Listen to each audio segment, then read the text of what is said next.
all good. Okay. Welcome to Phoenix Refueled, fanning the flames of our awakening. I'm Lindsay Evans. I'm Ashley Nix. We're here to talk about deep shit. Real deep shit. Today we're talking about authoritarian systems, the patriarchy, hierarchy, systems of domination versus systems of love. We see it on the grand scale, but today we're talking about the personal scale, because that's where it starts with. Yep, the micro scale. The micro scale. So what happened this week, Linz? Let's talk about it. Yeah, I had some realizations. I've been wrestling with some things, and I didn't know. I hadn't heard of authoritarian family systems until this weekend. Okay. And it was one of those things, or this past week, I thought that I invented it and was like, oh my God, I'm a genius. No, apparently this is a thing. It's a whole thing. And I just discovered it. That is the kind of family system I was raised within. Me too. Yeah. 1000%. Not completely, but definitely my dad grew up in that type of system, my mom grew up in that type of system, and my parents parented differently. But I do think my dad was a firm believer in that system, which is the school of do it because I told you to do it, because I said so. I'll give you something to cry about. My absolute favorite. If you don't stop crying, I'll give you something to cry about. Yeah, but I heard a lot of that one growing up. Even as a child, when that was said to me, I think I was like 4 or 5 maybe, with my first full memory of that. And I remember as I'm crying thinking, I'm already crying and you want me to cry more. Why do you want me to cry? I was like, why though? And I didn't understand. I'm like, if a child that's like 4 or 5 can comprehend, why are we making it worse? Why can't an adult? But essentially what was being said was, shut up, you're making a scene. Yeah. Or your emotions are too big right now. You're making me feel something that I don't know how to feel or deal with. Oh. And therefore, shut it down. Yep. Shut her down. Yeah, so I was looking into that this week. And it is crazy how once you start seeing those systems, we were talking before about examining your systems, examining your conditioning. And it is conditioning, just because you just said it, because you were a little girl and you weren't conditioned, which is why you could see it for what it was and say, well, why would you want to you don't want to hurt me. Like, why would you want to do that? Right. It's hard to see once we've been conditioned, because you just start to think that it's just how it is. Yeah. That's just how it is. And I know that's true with my dad. He's not intentionally thinking he's doing something wrong. That's just what it is. Right. I'm the parent, you're the child. There is a hierarchy, there is a system. You do it because I said so, because I'm the one in charge, I'm the one in power, and you're down here. But what I realized is the reason that I got into the marriage that I got into was because it was a very similar dynamic. And I think that when girls grow up in that system, they are conditioned basically to find comfort and familiarity in abuse. Because if you enter into a relationship dynamic with somebody who's dominating and controlling you, it feels familiar. But domination and control is not love. It's absolutely not love. It's funny that you say that, because I remember when I decided to divorce my now ex-husband, but one of the straws that kind of broke the camel's back for me, there were a couple, but I remember having the thought of, man, when she becomes a teenager, this is going to be so epically bad. Oh yeah. Because of the way he was talking with me, and I was like, oh shit. Just wait. I was like, oh man, because right now she's cute and she's sweet and she's little and it's kisses and hugs and bedtime stories and yada yada yada, and it's all fun and games, but once she starts to really push back and have her own opinion. I mean, and stray from what you believe or you think or you want, I was like, it is going to be bad, like really bad. And I was like, well, we can't do this. Like, we can't. And I think on a subconscious level, I recognized that was the dynamic between my father and I. And I was like, this is, Yep. That was our dynamic too, and it's really painful looking back too, because my dad's great with little kids, and he was great with me as a little kid. And I would say the same thing about your daughter's father. I thought he was great with her when she's little. Absolutely. But it is when you start getting to the point where you want to assert yourself, and it's different from what they think is acceptable. They think you should be presenting yourself a different way, thinking a different way, hanging out with different types of people, whatever it is. That's where you get the rebelliousness, because that puts you as the child in a very tiny little box when you're trying to figure out who you are and what you think and what you want to be like and how you want to express yourself. And if you're not allowed to do that, that creates a lot of inner conflict, and then outer conflict sometimes too. So when it's training, a couple of things. First, let me just amend real quick. My ex-husband was good at playing with my child, with our daughter when she was young. My dad was too.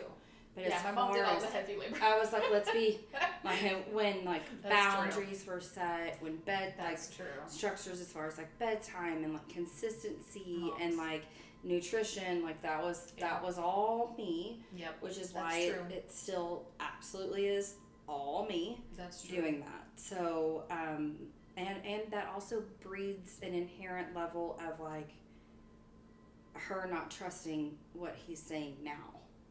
Because like, why are you trying to parent me at 14? But like, it's been very like trying to dominate like preteen forward, and it's like she doesn't. I'm like, it doesn't work for her, and from like most people, like it's not actual respect in any way. It's compliance, so those kinds of systems, women are taught that compliance equals safety. Yep. So I think that's one of the reasons we have the fawn response that we do, why that's such an easy card for us to pull, because we know on some level if we're just compliant enough, the threat will go away, that our safety is reliant on our compliance. Yes. It's when we push back that there's issues. Right. Yes, obedience absolutely over autonomy. So you learn to distrust yourself because you're saying, I need this, but it's going to cause conflict. So you disregard yourself in order to keep the peace. Yes. And stay compliant, stay obedient, and keep the peace. And that does seem safer. But in the moment. In the moment, it does seem safe. Well, as a child, you're trying to get the good reaction. It is safer. You don't want to get yelled at as a little kid. You don't want to get in trouble. You don't realize that you're helping create these systems that later on as an adult are going to set you up for very dysfunctional dynamics in relationships. Well, you don't even see them as warning signs. No, it just seems normal. Correct. It seems normal. Right. Right. And then men have the flip side. And all of this fits very neatly into the patriarchal system. Yes. Because it's usually the men as the head of the household laying down the law, and then mom's underneath that, and children is basically completely subservient. Be seen and not heard. All of that good stuff.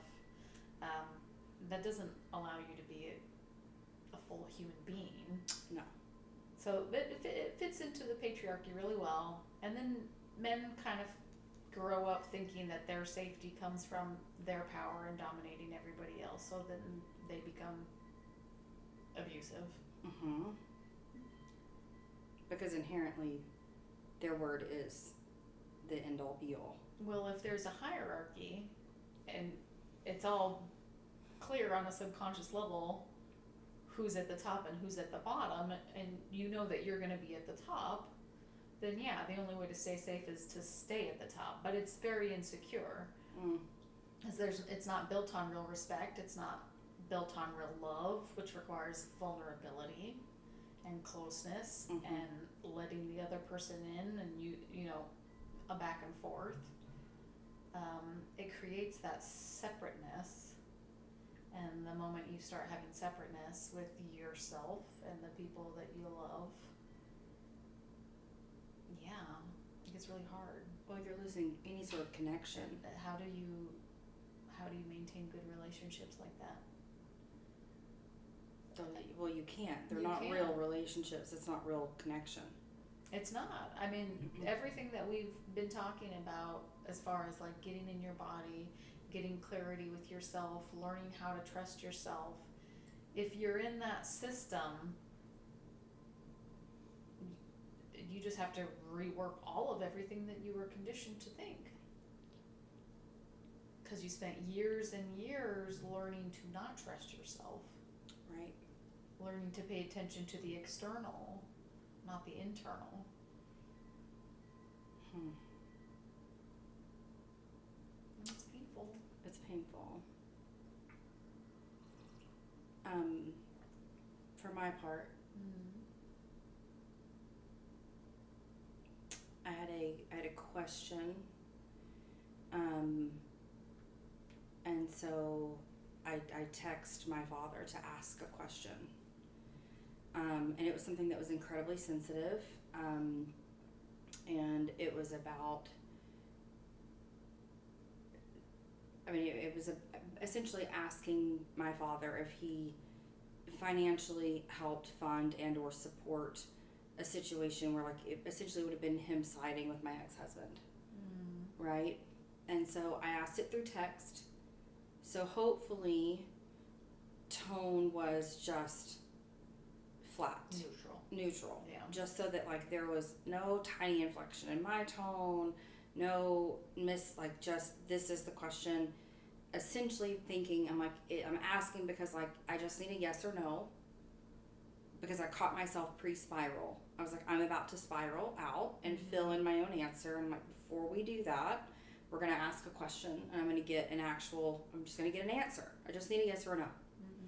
I got a phone call. That's good, by the way. You stopped yourself before you went there. Thank you. I was like, before we spiral, let's just check some facts. Let's just ask. That's good. Go to the source, Took right? Took a moment, took a breath. So my father got that text message and called me, and the conversation that ensued from there, I was sobbing by the time we were off of the phone. The answer to the question was no, but the way that I was spoken to and the things that were said in that conversation were so incredibly triggering.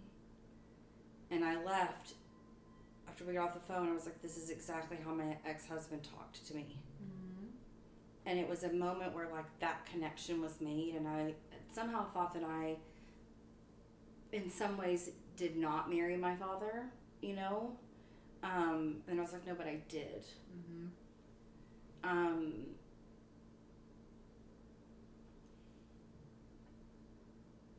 that's a tough pill to swallow. There's a lot of grief with, like, you're the reason that I ended up in abusive relationship after abusive relationship with people that were never tender with me. Because he's not tender with me. But I could never say that to him because it would literally crush his ego. Too hurtful. Yes. And you so wouldn't be able to receive it. No. And so it's, it has to be viewed as, you were a great father, and, like, he can say, oh, I made mistakes, but I could never say I needed something else from you, because in that conversation I alluded to something along those lines, and he's like, so it's all my fault. And I was like, it was immediate defensiveness. Immediately. I'm like, it was a combination of so many things. Were you a part of it? Yes. Was it all you? No. But were you a part of it? Yeah. the whole family dynamic was. Right? Like, no, does it solely rest on your shoulders? No, but were you a factor in it? Yes. But like, I can't say that and that be received. And I don't know, it was just a whole grief of like this. I literally was conditioned to expect this kind of behavior with a partner. I know, it's funny, we go into the relationships too. If you're not aware of the systems and the programming, you'll think, well, I didn't marry somebody like my parent, because the personality will be different, they'll look different, they'll have different interests. It's the framework of how they love. That's what it is. Like, you can't access all of your emotions. You can't be tender. The immediate defensiveness that comes up, again, goes back to the vulnerability, because we can be vulnerable with them maybe, and it's backfired before, so we're hesitant to do that. Oh, for sure. But if they can't be vulnerable with us, like saying, I'm sorry, I hurt you, even opening up just a little, I mean, it's a dead end. There's nowhere to go. That doesn't get resolved. You just have to get to the point where you say, they're not going to change. And I have to sit with that grief of the relationship that I wish would have been different, but it's not. And it's one of those, like, I really thought we were there. I was there. Like, I know what to expect. I know what I can ask of.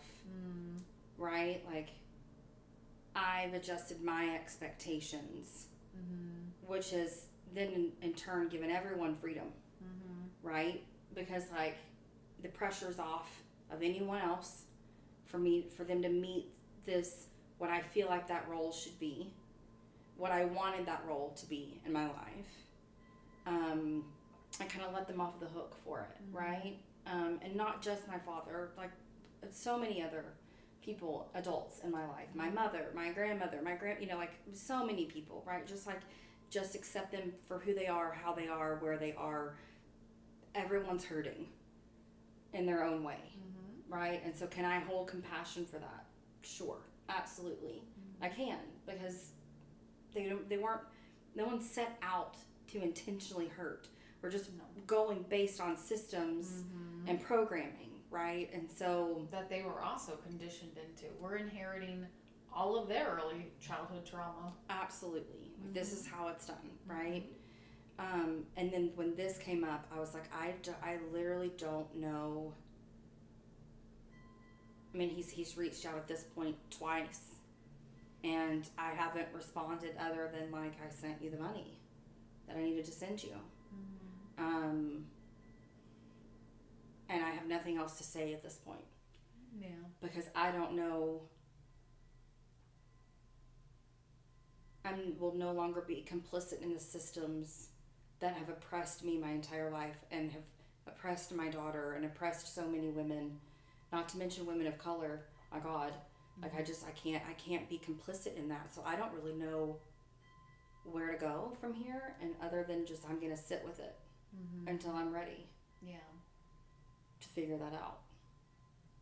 I mean, if all we can control is ourselves, if anything, it just highlights how much the internal work within ourselves is so important, that we don't pass certain things on to our children, so we don't set them up to then accept these systems, so that when they get into romantic relationships, see that as okay. But other than that, all we can really do is sit with the grief that's there, and it is a lot of grief. You see it's so, the authoritarian structure system is so common. That was how, at least with the baby boomers, that's how a lot of them parented, and you see it now in the political realm. I mean, we still are very much in a hierarchical system. I'm the top, so you're going to do what I say. And it's not a healthy system. And with family, it's really, really hard because you're right. I don't think there was ever any intent to be malicious, Mm-hmm. but it's like, well, that's what we do. That's what you do as a parent and a child. I mean, look how long it took us for the most part, it seems like most people agree that corporal punishment is not an effective way to parent a child.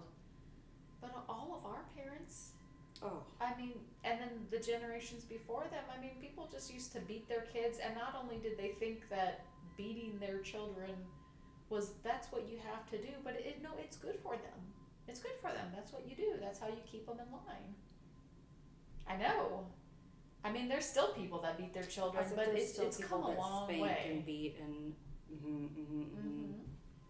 But that seemed completely just normal 50 years ago. That's what we do. That's a really interesting dynamic. I actually had a client of mine recently talking about visiting family, and her two children she's like, they're feral. And then I was all, yep. And she was like, it's just like utter chaos with my two girls. And I'm like, okay. And she's like, and then you have, my sister-in-law and her children, and they're just really, and she used the word compliant. And I was like, oof. Yeah. Triggering word. Incredibly triggering word. And I'm all, they're not okay. Yeah. Those kids are not okay. No. They're not okay. And so, sure, they look disciplined right now, but like, they're not. They're not free to express emotions. They are not free to explore and make mistakes. They have no developmentally at where their kids are. I'm like, no, they should be feral still. Yeah. Yeah. And compliant is a really tricky word too, because it implies so many things. What does it imply, Lindsay? Tell me. I mean, that there's definitely fear there, because compliant just means that they're bending to someone's will that's not their own. And little humans are animals. Children are animals. Nobody would say that about a 3-year-old. They're not compliant. They don't want to do something. They tell you. They're screaming. They're throwing a fit. They're crying. I want it. I want it. I want it. Little kids are just going off pure instinct. So by 8 years old, 9 years old, you're compliant. It's because there's some You've been beaten fear. into submission. Yes. In your own way. Yes. Yeah. You again back to, I'm going to have to do what you want to do in order to feel safe. Right. I'm going to have to not listen to my body and my needs and my wants, because I'm going to get yelled at. I'm possibly going to be hit. It's going to cause issues. Yeah. Compliance is what you want from a robot, not a human being. Right. Yeah. Right. Yeah. I don't ever want anybody that I respect, and I say that as a mom. I mean, sometimes there are times that my son behaves in ways that frustrate me, but I would never want to feel like I had beaten the spirit out of him. Even when he challenges me, I'm glad that he challenges me, because he's asserting something that's important to him. And it's not always pleasant for me as a parent, but sometimes I really don't feel like being challenged. I'm tired. I've been working. Like, can you please just do what I'm asking you to do? But if he's smart enough, and we've talked enough, that if it's really a need for him, I'm glad that he's challenging me, because I know it's important to him. And like it or not, I have to stop and listen. Just as I would from a friend, or a partner, or a coworker, a peer, anybody, that's where you really notice the hierarchical thinking with children, because we like to pretend that children, like, yeah, we can boss them around. They are less than us, that they're not as smart as we are. They don't know. They have less life experience. But I respect my child just like I would respect a friend or anybody else, because I respect human beings. Right. I'm not working in that hierarchy. Right. Like, And that's where I get, you know, you could scream at your child, hit your child. You would never do that to a coworker. No. That's or a not friend, acceptable. Or a friend. Mm-hmm. Why is that okay to do to your child? Well, it's not. Only if you're looking at it as a system of Hierarchy. I'm bigger, better than you. Mm-hmm. That's a sad way to look at a relationship with your child. Well, again, you're not building connection, right? Like it's not. You're not building a connection. Yeah, it's creating distance. For sure. Mm-hmm. And so I feel like with my child there have been moments. There was one that was like, get in the car. And she's like, well, I'll walk back. And I was like, it wasn't an option. I told you to get in the car. Well, I'll walk back. And I was like, get in the car. Yeah, that's not on the menu. There was one option. It was to get your butt in the car seat. Then I told you to get in the car. And she like got in the car and we came upstairs and she was so mad. And she's like, I'm mad at you right now. And I was like, yeah, fair. I'm sure that you are. As soon as you're calm, you know that I'll give you my why. Well, I want it now. I was like, you're not when you're like this. Like your feelings are valid. I understand. You also know that I'm always going to tell you why. Mm-hmm. So as soon as you're calm, she came out of her, I'm calm now. I was like, still not calm. I was like, nice try though. I'm calm. And I was like, not calm. And she's like, ugh. And she walked off and slammed the door. And I just started laughing because I was like, valid. Like I remember being her age feeling that way. I'm like, you can slam the door. You can cuss me out in your room. Your feelings are valid. Yeah. And then when she finally was calm, I was like, here was my thought process. Mm-hmm. Well, you had said, I know what I had said. And then after you left, I thought about it. And I was like, you know what? Actually, no. I'm not okay with that. And I came and I got you. Mm-hmm. So I have the right to change my mind. Mm-hmm. And she was like, oh. And I was like, we good? She's like, well, yeah. And I'm like, it's okay. Mm-hmm. It wasn't personal. She's allowed to express those things. And at the end of the day, she knows I'm going to always give her my why. Mm-hmm. And then I'm only using the because I said so in moments of like, it's so rare that when I use that, she's like, oh, we're serious right now. Yeah. And I'm like, oh no, like real serious. Like safety's in question at that point. So I'm going to need you to move because our safety's in question. Not because I just don't want to have the discussion or explain my reasons why to you. Mm-hmm. Even afterwards, I'm going to explain when safety's in question my thought process because I want you to learn from that too. Mm-hmm. Because I'm teaching you how your brain should work when you're on your own as an adult female. Yeah. Right?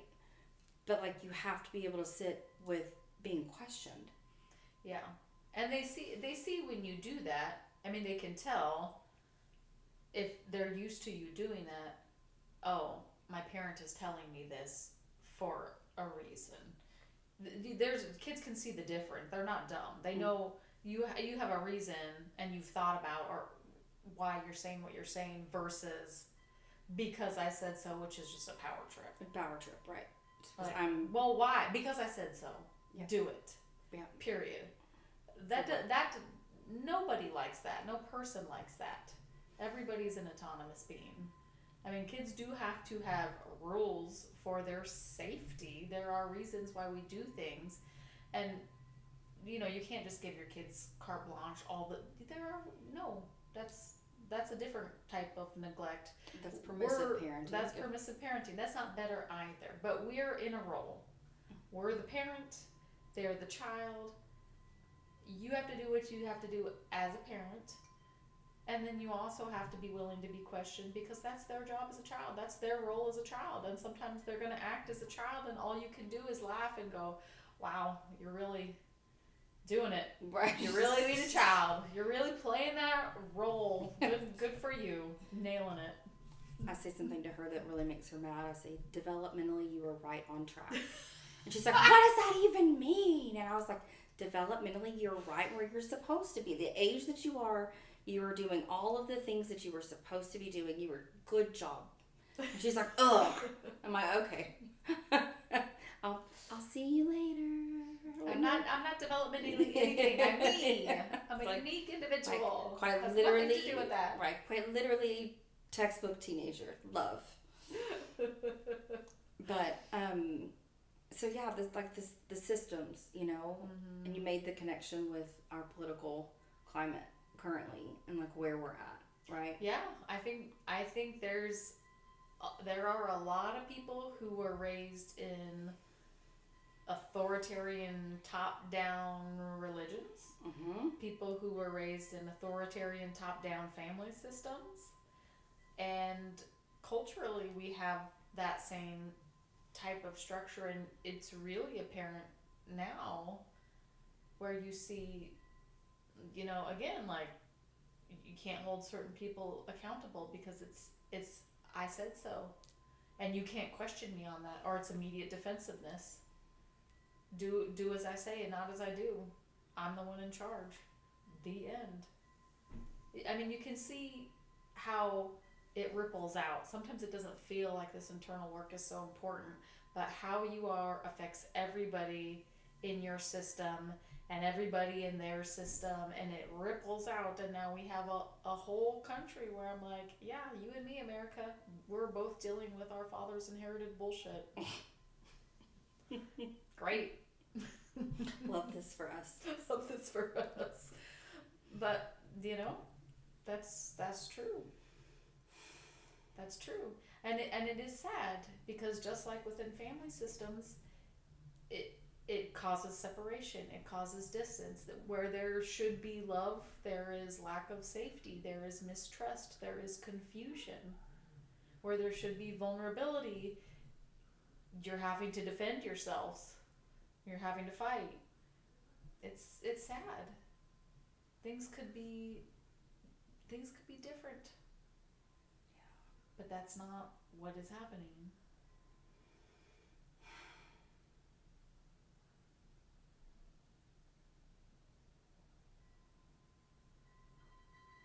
That's why the work is important Mm-hmm. internally. You got to see your own systems. Mm-hmm. You have to see your own systems. And domination is not love. No, it is not. And under that kind of system, even the people in power are Hurting. really hurting and really insecure. I mean, Because it's lonely at the top. You can't trust anybody. well, it's like I said, the reason for the male loneliness epidemic kind of situation is like there is no real connection. If you're immediately in this hierarchical system where you as a man are in charge, okay, but there's no real, it's so fragile, right? And so there's no real, you don't get to really know anyone else, truly. Yeah. It's like my father does not know me. Yeah. I don't think mine does either. I mean, I'm sure they have an idea of who we are within that system. They have an idea of us as their daughters and what role we play. I was gonna say the roles that we play, but like to know me as a human being, he doesn't really know me. There are bits and pieces of my personality that he absolutely does know. Yeah. He knows like patterns and like I'm persistent, and one would say some could say stubborn. When I set a goal or something, I go after it, and it's like there's no stopping me kind of thing. Like those things are in fact true about me, and that's like one portion of my personality. But like there's so much that it's just holes that he's filled in on his own, but you don't actually know me. We don't have deep conversations by any means. Well, if you have a certain idea of how it's supposed to be and you pigeonhole somebody into that version you think they are, then every time you interact with them, you're not allowing them any freedom to be who they actually are. Right. Because they have to be who you think they are in your mind. And it doesn't allow for the real and full you, because then any characteristics you have that they don't like, they don't want to deal with, they have to negate. No, that you're this. You have to be this. How very rigid. It's sad. And by the way, I do it too. I'm sure I do it with him, because we raised ourselves together. We created this system together. I find myself very reactive with him in ways that I'm not with other people.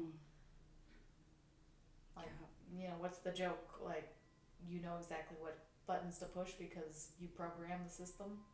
you created the buttons in the first place, so you know exactly what buttons to push. Oof. It's really true. Yeah. I have to constantly remind myself to let certain things go because I'm like, you don't have to play that role. You are not that. You don't have to do that. And you don't have to assume that he is or isn't any particular thing either. That's tough. It is very challenging. It is very challenging. My therapist would say that this is a hard one to hear. I love and hate my therapist all at the same time. He's so good at his job. No, he's fantastic, but he'll say, you know, you take the blame for everyone else all of the time. And he was like, is it from a place of power? Because if you take the blame, then you can do something about it. And I'm all, well, no. I'm like, yeah, probably. Damn, that was insightful. Tell me more. But it's also it's compliance in its own way. No one else will take accountability for their role in the things. So if I take the accountability, then yeah, maybe I can change the things, or just like, it's like not even worth the argument. Like, why even say that? Why even do that? It doesn't matter. It's in the past. It's fine. Forget about it. But it's my own way of being compliant, I guess. Still. Is it compliance?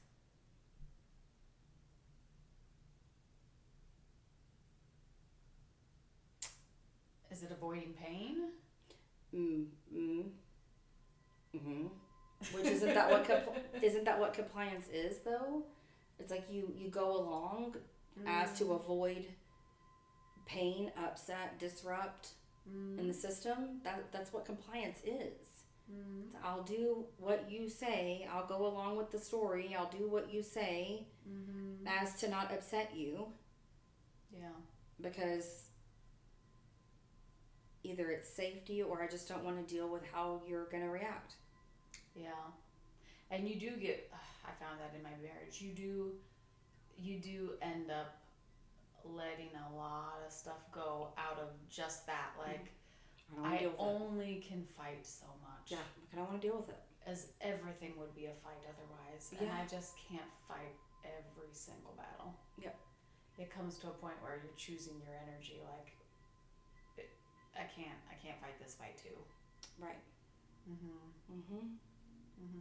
Yeah, but then people who are behaving how they shouldn't don't get held accountable. I mean, right. It makes sense why we do that, because you do only have so much energy. Right. Well, then we have a system where people never get held accountable. Yes. Right. And people who are in positions of power doing really abusive things don't get held accountable.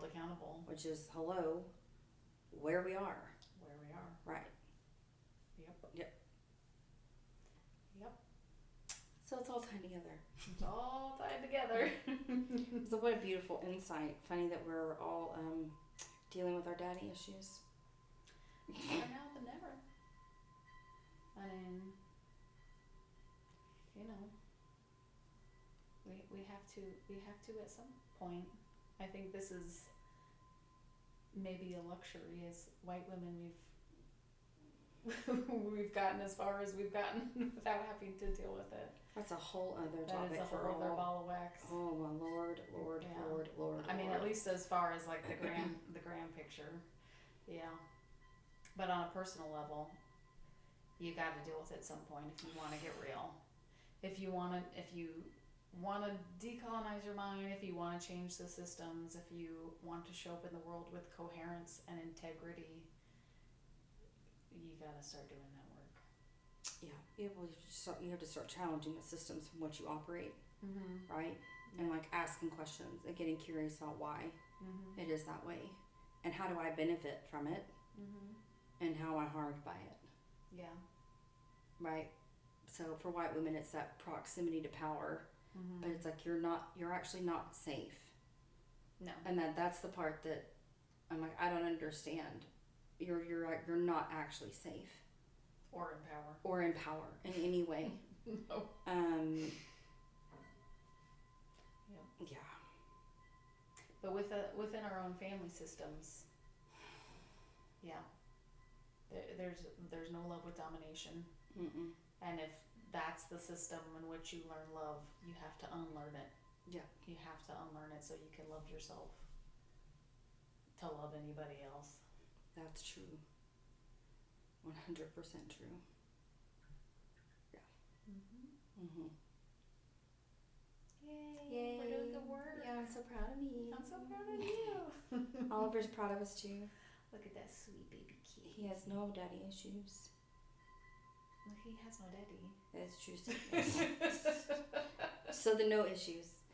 He says, I have a mama that is holding me while I sleep. That's it. That's it. Aww. I have the no sister issues. I'm still mad he brought her in the house. But that's a different story for a different day. Anything else we want to say tonight? If you feel like you're alone, dismantling your internal systems, you're not. You're not. There's a lot of us out in here that are doing the work. And it makes a difference. Yep. It really does make a difference. 1000%. Yeah. We only got here collectively because there were so many people collectively under these systems. Yep. And if we dismantle these systems one by one by one by one, we will collectively end up somewhere else. Dismantle the entire system. So get the tools out. Yep. So it starts with you. Okay. Okay. Yay. Love you guys. Love you. Bye. Bye. Just Nancy. She's so